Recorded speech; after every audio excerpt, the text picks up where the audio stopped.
Thank you. Good morning, Chair and delegation members. It's nice to see you again.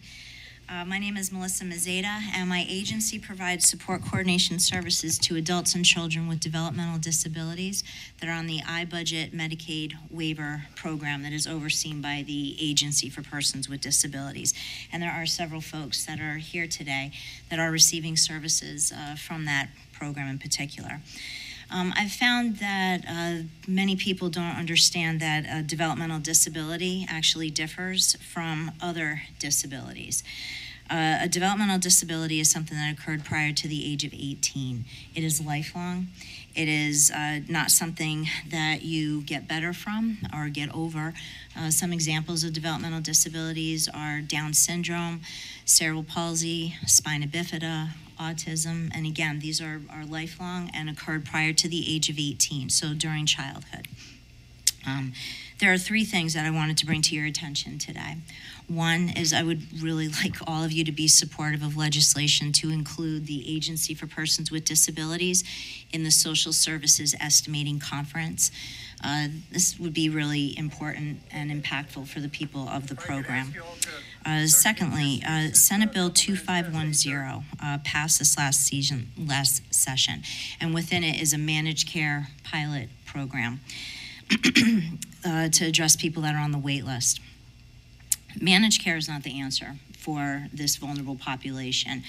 And the reason for that is because Florida does not have a good history of enforcing its contracts for managed care that's contracting out.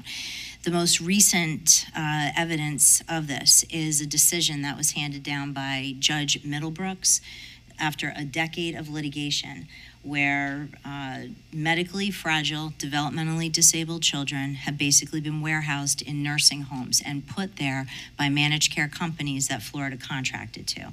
This decision just came down this summer after a decade of litigation. The waiver program is competent to do what it's been designed to do. The problem is that it has not been supported adequately, so parts of it have atrophied. The solution is not in changing the delivery of the service. The solution is adequately supporting the current system, which is the iBudget waiver program, which leads me to my third item, which is the case management caseload for support coordinators that provide services to people on this program. The caseload is 43 right now. 21 years ago, the state of Florida contracted to a company, Mercer, to do a study on this particular program, and 21 years ago, they recommended that the caseload be 32. 21 years ago, and it's 43, and the workload has increased exponentially.